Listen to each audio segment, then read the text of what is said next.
Salam Indonesia, Anda menyaksikan berita terkini bersama saya, Aura Gizela.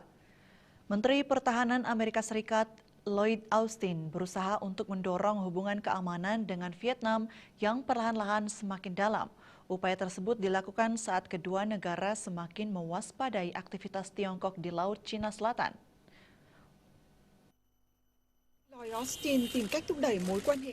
Meskipun memiliki hubungan militer yang lebih erat, lebih dari 4 dekade setelah Perang Vietnam berakhir pada tahun 1975, pemerintahan Presiden Joe Biden telah menyatakan ada batas-batas bagi hubungan kedua negara sebelum Hanoi mencapai kemajuan mengenai hak asasi manusianya.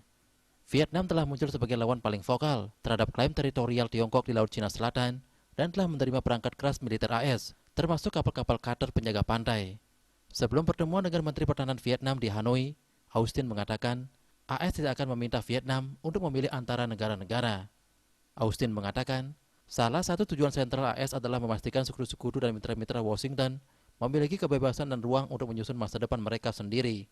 Austin tidak menyebut-nyebut Tiongkok, tetapi ada persepsi di Asia bahwa Tiongkok membuat negara-negara memilih antara Beijing dan Washington, sementara ketegangan meningkat antara kedua negara besar tersebut. Trước cuộc gặp với người đồng cấp Việt Nam tại Hà Nội, ông Austin cho biết Hoa Kỳ không yêu cầu. Pada tanggal 28 Juli lalu, sebuah kapal perang Angkatan Laut AS melakukan transit melalui Selat Taiwan.